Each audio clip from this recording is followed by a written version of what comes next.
안녕하세요. 오늘은 영어 소설을 하나 추천해 드리고자 합니다. 2020년 뉴베리 안어상을 수상했고요.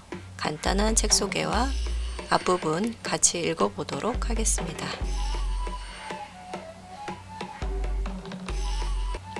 네, 이 책의 줄거리는 앤틀러우드에 사는 7마리 새끼 여우들이 무서운 이야기를 듣고 싶어서 이야기꾼을 찾아가게 되고 소름 끼치도록 무서운 얘기를 듣게 되는데요. 이야기꾼의 이야기를 한번 들어보도록 하겠습니다. But, the storyteller said, if you don't listen closely, if you turn tail from the horror and leave before the end, then the darkness of the story can swallow all hope. It can frighten you so deeply you will never want to leave your den again. 제가 이 책을 읽으면서 관전 포인트를 한번 정리해 봤어요. 네, 7마리 여우 중 과연 몇 마리가 이 무서운 이야기를 끝까지 듣고 남아 있을까요? 그리고 무서운 이야기는 얼마나 무서울까요? 무서운 이야기의 주인공 미아와 율리가 나오는데요. 끝까지 살아남은 해피엔딩이 될 수 있는지, 그리고 네 번째 마지막 장에서 풀리는 비밀들이 있습니다. 끝까지 한번 읽으시면서 그 비밀들이 뭔지 한번 알아보시고요. 네, 이제 시작해 보도록 하겠습니다.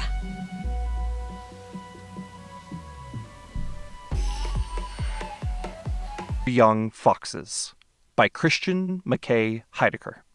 Narrated by the author. The haunted season had arrived in the antler wood. The sky grayed, the leaves blushed red, and mist coiled through the trees like something alive. Even the pumpkins began to rot and show their true faces. On these chilled autumn nights, it was best for fox kits to remain near their den on the edge of the wood. There they could feast on apples that tumbled from high branches. They could hunt for smoky acorns and crunchy stick bugs and juicy mice. And when dusk turned to starlight, the kits could return to their den, tuck under their mother's fur, and be soothed by her heartbeat. "Tell us a story," the alpha kit said one misty night. "Make it scary," the fourth said, yipping and hopping. "Yeah," said the third, snarling, "so scary our eyes fall out of our heads." "Please stop biting my face, children," their mother said. The kits behaved themselves while she smoothed out a bed for the night. "Let's see," she said. "How about Rattlebones?" "Mom," the beta said, rolling her eyes. "You told us that story when we were 2 weeks," said the alpha. "It's boring," said the fourth. "Very well." Their mother began ripping out roots that had snuck through the den's walls. "How about Willoughby Wallaby and the Floating Paw?" "Seriously?" the fifth kit said. "That story wouldn't raise the hackles on a field mouse," said the fourth. "It's kit stuff," said the third. "Well," their mom said, "those are the stories I know." 7 little foxes sighed. "Sorry to be a disappointment," she said, lying down. She paused and looked at the kits with all seriousness.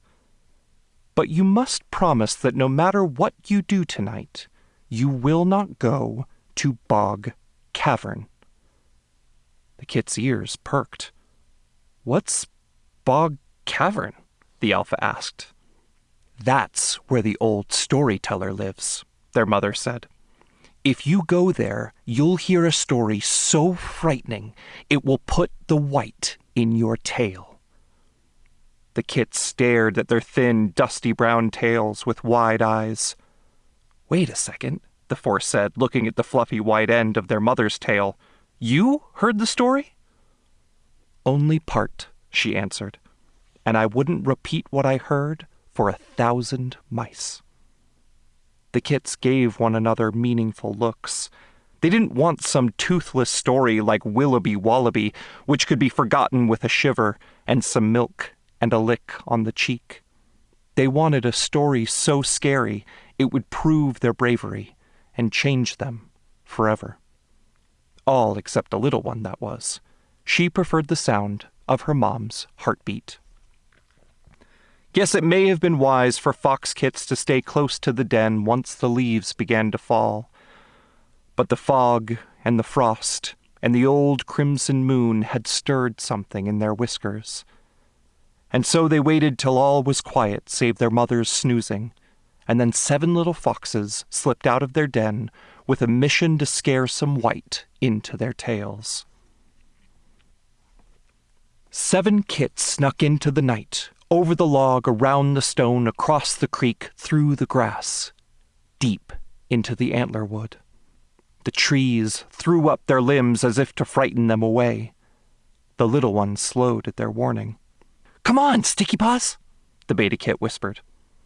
7 kits crept through the wood, beneath the bone-white branches, past the broken trap, beyond the cave of snoring, over the human bones, to the entrance of Bog Cavern.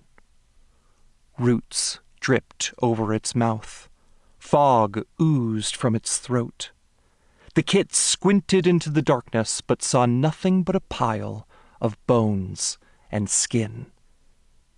"Is the storyteller dead?" the 5th kit whispered. The 4th kit sniffed. "Doesn't smell dead." "Someone go nose it awake," the 3rd kit said. "Don't look at me," said the beta. "I like my nose." "Shh," said the alpha. The bones stirred, then jerked up so abruptly every one of the kit's paws left the ground. The little one scurried behind her beta sister. The bones sat themselves upright, forming a sort of fox silhouette. Eyes flashed green in the darkness. "What have we here?" the storyteller said with a voice like spilling dust. "Grovelers." The beta gave the alpha a nudge. "Oh, the alpha said, voice cracking. "Would you tell us a scary story, please?" The storyteller sniffed again. "Too young. Come back when you've lost your milk teeth." The fox kits clamped their muzzles shut. The little one hoped this was enough to get her siblings to scurry home, but no one budged. The alpha cleared his throat and delivered the speech he'd prepared. "We're, smart enough to know that stories are as harmless as the wind through the leaves. They cannot pluck our whiskers, or break our bones, or, strip our skins." A silence grew behind the roots so complete it seemed it could suck the kits into the darkness. "Sure of that, are you?" the storyteller asked. 7 little foxes tried not to shiver.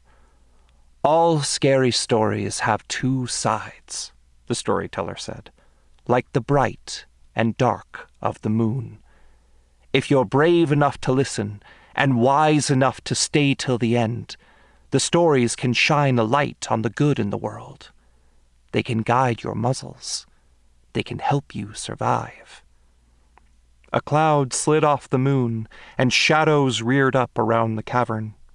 The antler wood seemed darker, now that there was light. "But," the storyteller said, "if you don't listen closely, if you turn tail from the horror and leave before the end, then the darkness of the story can swallow all hope. It can frighten you so deeply you will never want to leave your den again. You'll waste away the days with your mother, forever smelling like her milk." The wind pawed at the leaves. The moon shined on the gray fur of the storyteller's face.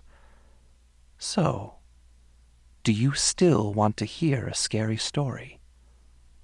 7 little foxes gulped. "Come closer, then," the storyteller said, "and we'll see which of you makes it to the end." The alpha marched forward. The 3rd hesitated a moment and then followed. Then came the beta, the 4th, 5th, and 6th, trembling. The littlest fox gazed back through the antler wood, over the bones, beyond the cave, past the trap, beneath the branches, through the grass, across the creek, around the stone, over the log, toward home. She breathed deep and padded close to the cavern with her siblings. 7 little foxes sat and listened. "Our story begins," the storyteller said, "in the Ivy Wood."